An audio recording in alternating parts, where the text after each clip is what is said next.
In Second Chronicles chapter 1, verses 11 and 12, it says, Then God said to Solomon, Because this was in your heart, and you have not asked riches or wealth or honor or the life of your enemies, nor have you asked long life, but have asked wisdom and knowledge for yourself, that you may judge my people, over whom I have made you king. Wisdom and knowledge are granted you, and I will give you riches and wealth and honor, such as none of the kings have had who were before you, nor shall any after you have this. Praise God. In verse 11, in the very first two lines, it says, Because this was in thine heart.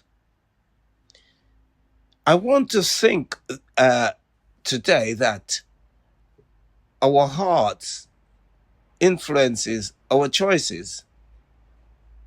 Your heart, my heart, influences our choices.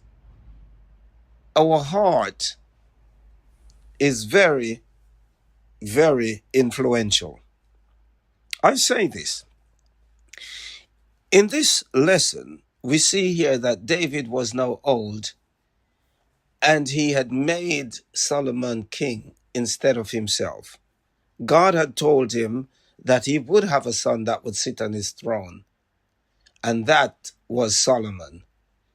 In those dispensations, it was very important for their posterity to continue, for their children and their children's children to sit on the throne, because it guarantees power, it guarantees long, should we say, life, it guarantees riches, it guaranteed continuation of the family line. It was very, very important. And so that's why David was so grateful to God that God told him that he would have a son that would sit on the throne after him. And here we see that was fulfilled in Solomon. Solomon was still young when he was made king of Israel, but he had a heart that was godly. And so Solomon went with the congregation of Israel and the priests and the elders, and he went and he offered burnt offerings upon the altar. He went to do what God desired. He was now doing what was requested of him. As a king, he committed himself to God. He offered sacrifices on behalf of the people. And there God was pleased that Solomon was doing the right thing. The Bible said in verse 7 of 2 Chronicles 1 that because God was pleased in that night, that same night, God appeared unto Solomon and said unto him, Ask anything of me. What would you like, basically? That is just such a good question. Just imagine the God of the universe, the God who holds everything in his hand. He holds our life.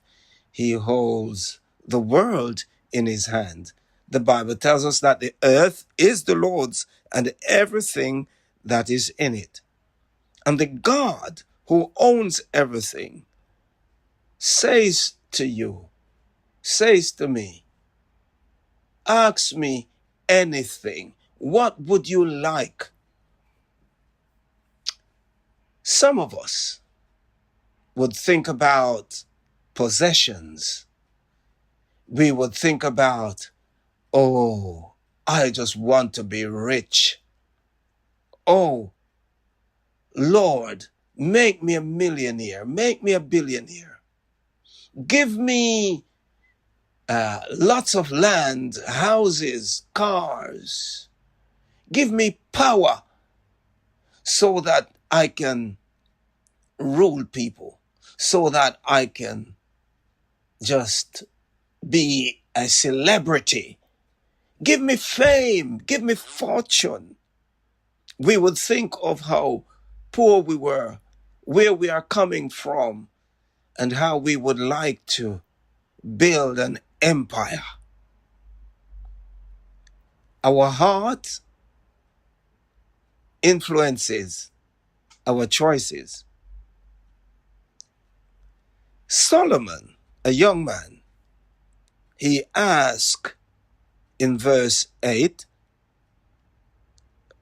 he asks God, in verse 10, he asked God to give him wisdom and knowledge that he may know how to go out and to come in before God's people. In other words, that he may know what to do, how to do, and how to lead God's people to make the right decisions. That's what Solomon asked.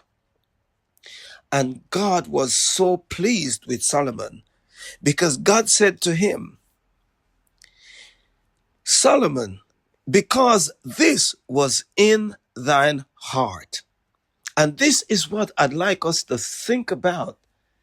God said to Solomon, because this was in your heart, you've asked for wisdom and knowledge to lead my people. You have asked for wisdom and knowledge to make the right decisions, to know what to do with my people.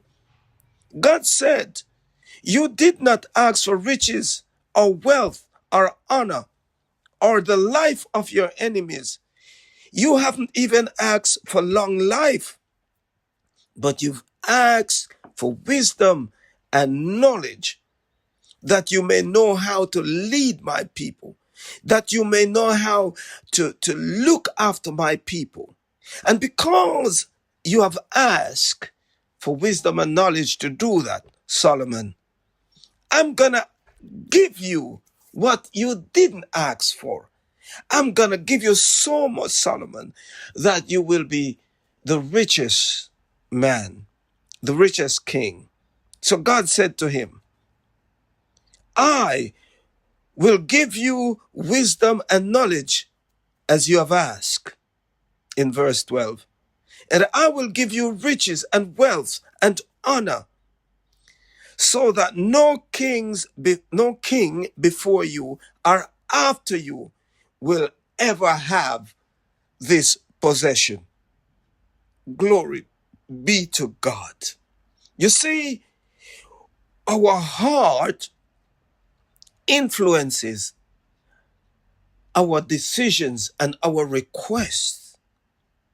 What is in our heart is what we will ask for.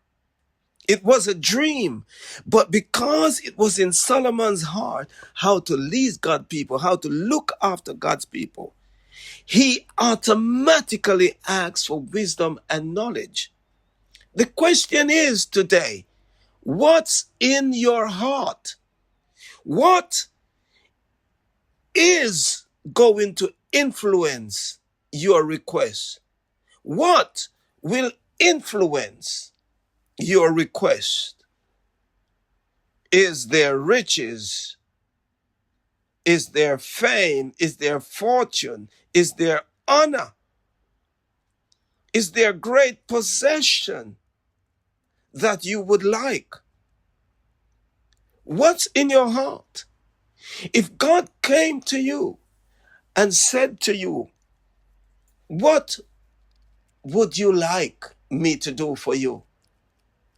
What do you desire in life? Would it be a godly desire? Would it be a worldly desire? Would it be a desire to be famous, to be rich, to be wealthy, to have this world's possession? Or would it be a desire to be filled with God's Spirit, to be filled with the love of God, to be an instrument of God? Would it be a desire to be more like Jesus? The songwriter said, "Be like Jesus, or more like Jesus is my song." It's time to examine our heart. Not that the things that this world gives, like riches, like fame, like fortune, it's not that they are wrong, but it's what we do with them. Do we use them to glorify God? Do we use them to progress God's kingdom here on earth? Solomon had only the desire of gaining wisdom and knowledge to lead God's people.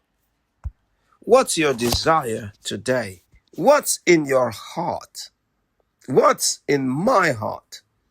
It's time that we examine ourselves and see if our heart's desires are the ones that would take us to heaven, that would take us to a resting place, that would take us to be where Jesus is. The decision is with you. Examine your heart.